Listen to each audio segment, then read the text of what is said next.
Welcome to Suzanne's studio. I'm Suzanne Barnett, your host, and tonight I have to tell you this story. I'll make it short. My guest tonight is Dr. Tracey Wilen-Daugenti, and Tracey was on the show about 3 or 4 months ago. I have had so many phone calls about Tracey that here she is again. But let me just tell you a little bit about Dr. Tracey.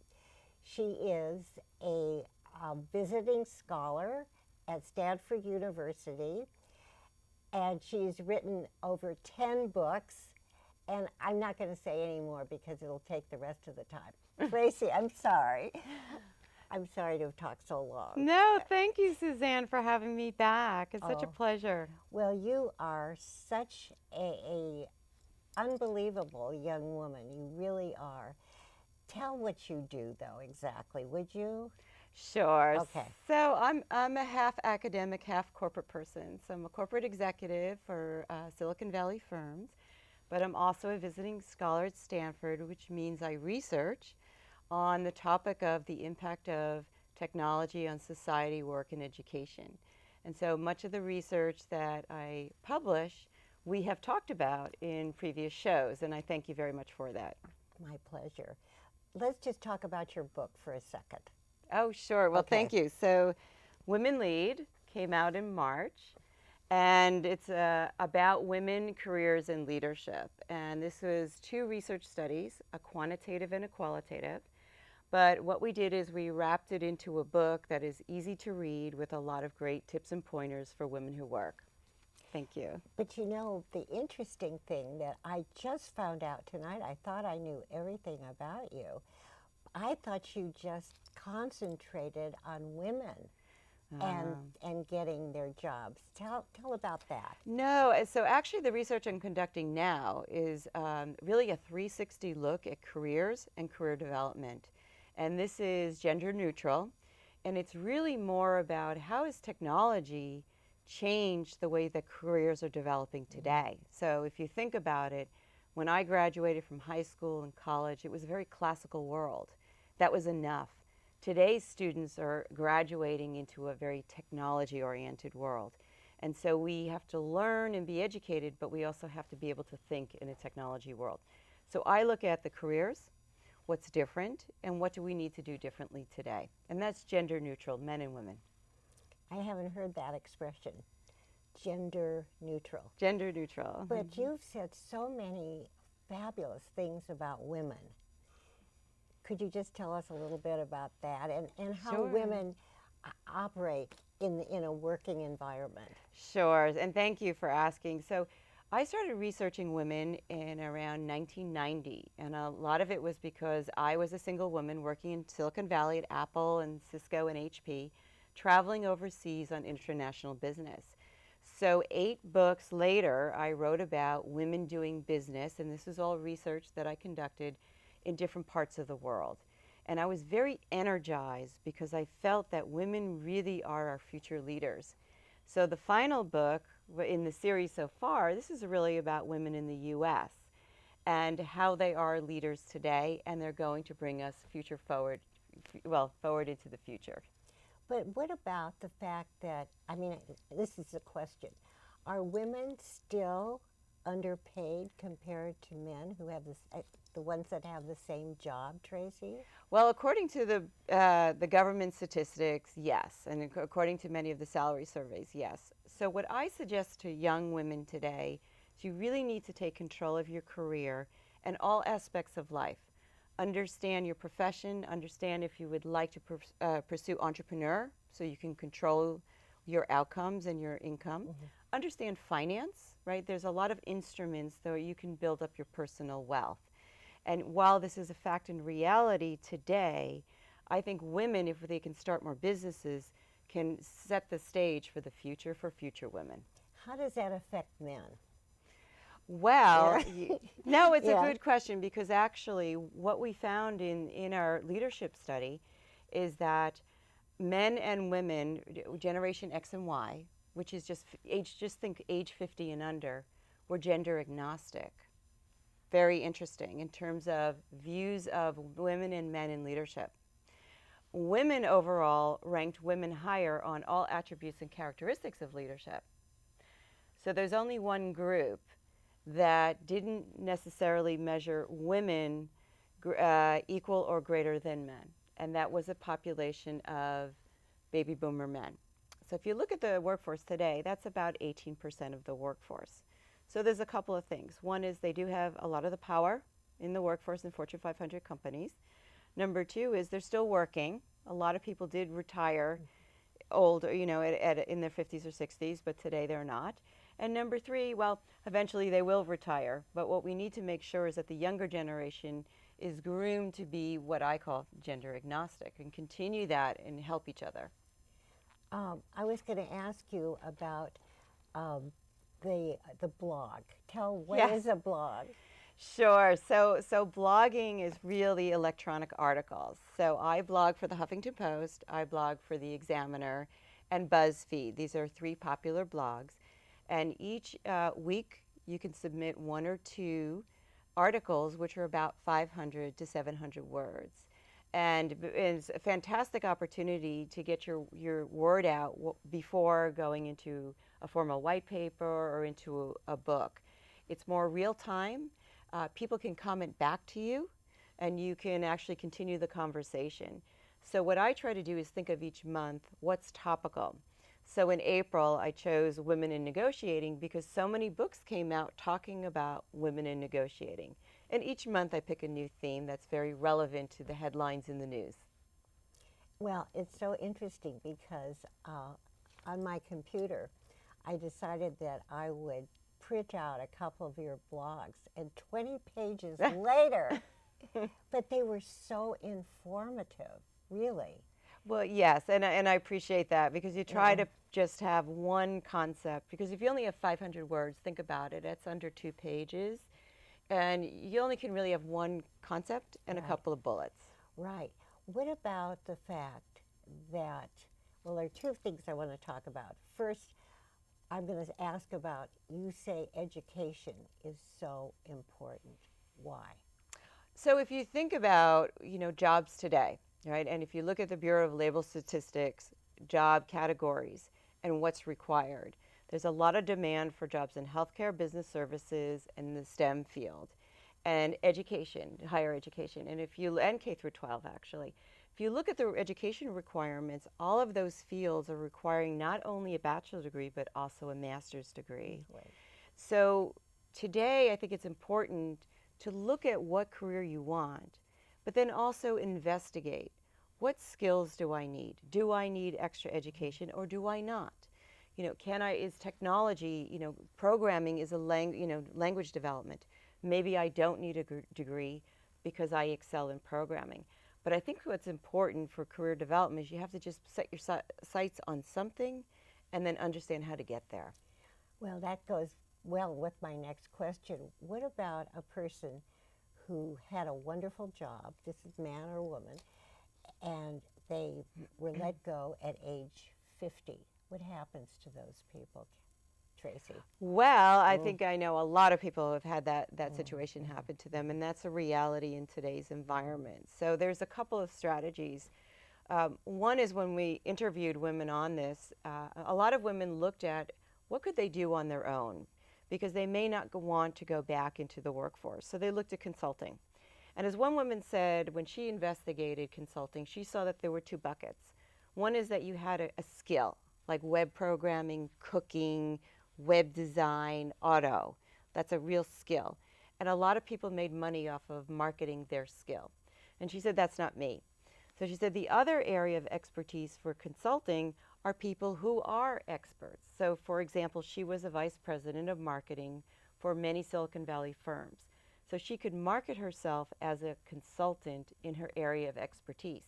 And the way that she did it was that because she worked at large firms, as a senior executive, she markets herself as a key marketing person for small firms because she can see the whole value add that they haven't gotten to yet and help them move forward.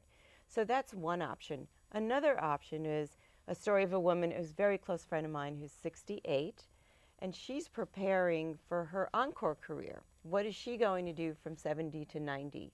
And she said, look at careers, number one, in your proximity, because you're probably not going to move. And she said, what's in my areas is IT and healthcare.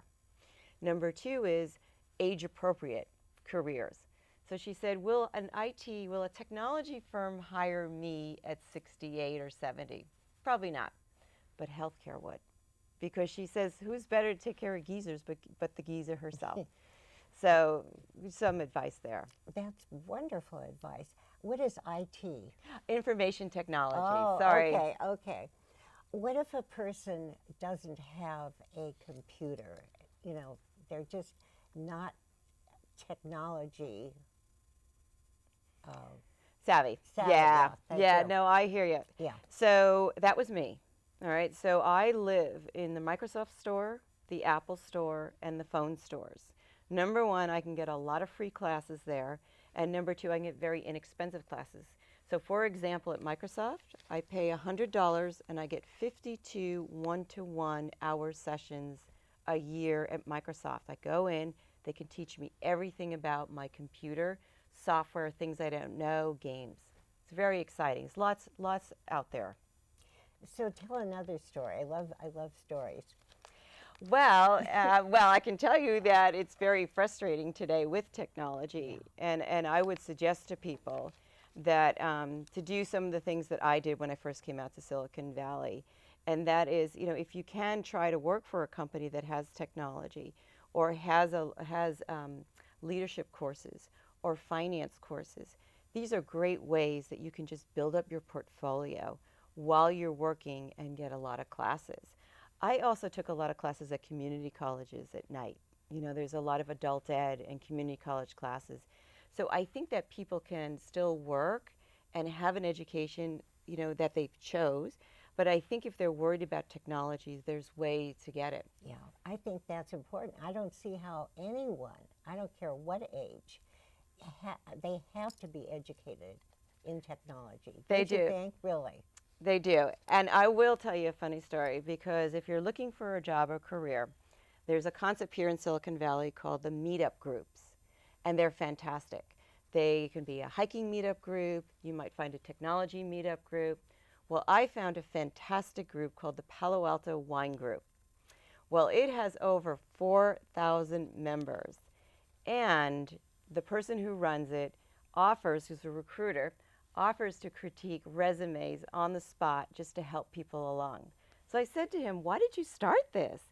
He said, you remember when Silicon Valley went into the slump? He said, and then everyone had pink slip parties, right? You got your pink slip. He said, so I invited a lot of people over because they were really struggling. And I offered to look at their resume, and I love wine. So I said to people, just bring a bottle of wine. Well, so many people came, he said, I had to create a club, and then we met every single month, and now we go to venues all over Palo Alto, and it's a fantastic networking organization, and people have fun. And it's all about careers and jobs. That, I did not know about that. Yeah. What are some of the other clubs? Well, the technology club, I was talking to my colleagues at the Institute for the Future in Palo Alto, and a lot of times they open up their doors on the weekends, and they let technology clubs come in, and they said it's fascinating because you have mothers and daughters and fathers and sons, and they come in and they might be building a robot or building, some sort of new program, but it's all about technology and getting together. Another very popular one, of course, is the hiking club, and because so many people in the Bay Area like to hike, and so you can get together and you just meet other people. And that is networking. Don't you think practically everything is? Yes, and really do, as recruiters say, Yeah. 85% of jobs are still gotten through personal networks. So no matter what you Really? do, it's usually a person who knows someone who eventually puts you in contact with that right job. So you have to put it out there. You have to work so hard. I mean, these companies, the big companies, like no more than 30. Am I wrong?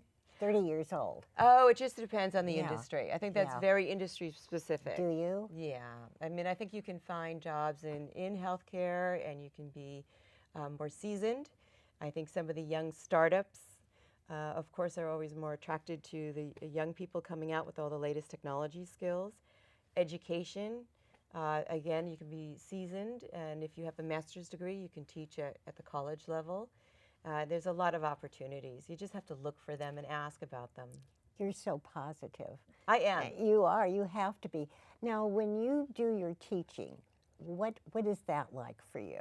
So I haven't had the opportunity to teach in a while because of all the travel, but I have taught at Berkeley, Golden Gate University, Menlo College, a variety of colleges in the Bay Area. Most of the time I either do a corporate class or I do an evening class or an online class. And so a lot of my students are actually adults, which I think is very energizing because people bring into the classroom their experience and their knowledge.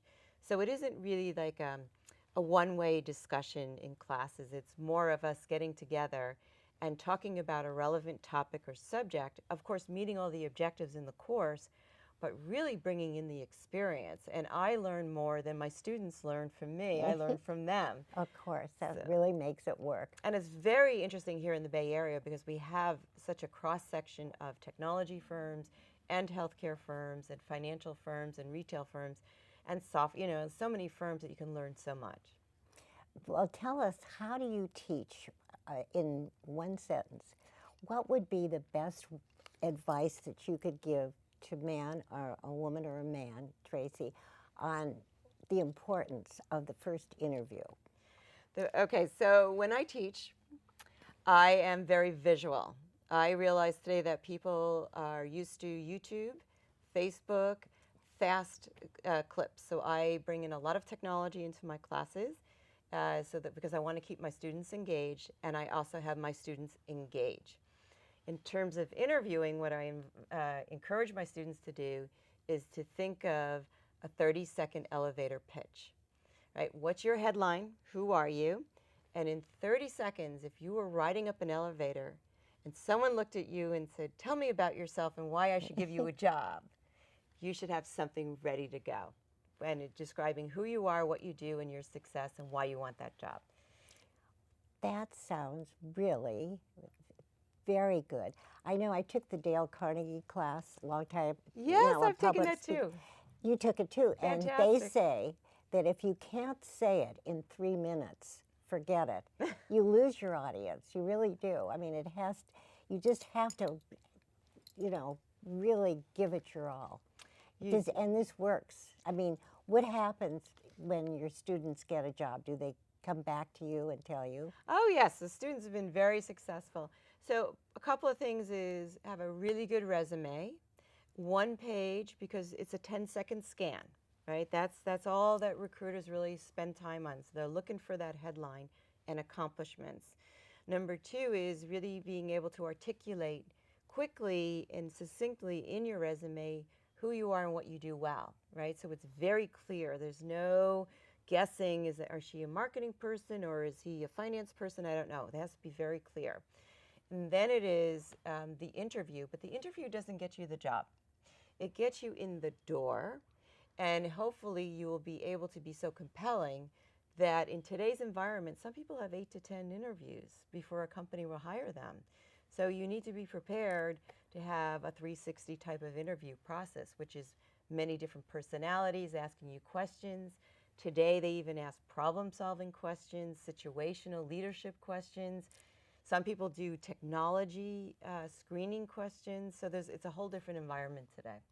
Oh, that sounds so depressing. My God.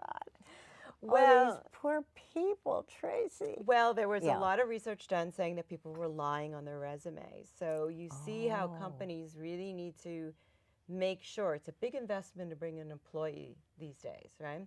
So you want to make sure that the person is best suited for the job and can fit into the culture of the companies, because company cultures vary quite a bit. It's very different working for a Google versus an Apple versus a Cisco. Really? Yes, and so you have to understand, and I encourage people to get out on their Facebook and LinkedIn and meet people in the companies and ask them, and go to the website and look at the videos, because companies will say, here's what it's like to work in my environment. Here's what we expect. So be prepared. not all people fit all cultures, and not all cultures are right for all people. It's so complicated. Well, the world is complicated. It is. Compared to my day. So well, say different issues today. Well, so a person who is trying to get a job, they have to go through many interviews, most of them. Is that what you're saying? It depends on the firm. Yeah. But many of the candidates who I've researched have said in today's environment it's anywhere between 4 to 8, and some cases 10. One individual told me that she had to interview with a panel of senior executives, and actually they flew her in for a panel interview and then also did a whole battery of psychological testing because she was positioned for a very senior position in the firm, and they wanted to make absolutely sure. So there's a lot of different scenarios. Other people say they get a job after one interview because they have a unique skill and the opening is for that skill. They just have to prove the skill, right? So think about a programming or welding, and that's enough to get them the job. So it varies by industry. So it varies. So, but what a wonderful profession you have, because, I mean, it's so important for a person to have a job, and you show them how to do it. Well, there's so many new ways and new ways to have a position, right? So some people have a portfolio career, which I think is fascinating, where you might be doing a TV show and writing blogs, writing books, and also working maybe in retail, right? And you might have a multiple component kind of career with different ways of making revenue. I think that's fascinating because you can test out all of your interests. How do you keep up with all this stuff, all the current stuff, and write your book, and teach, and travel?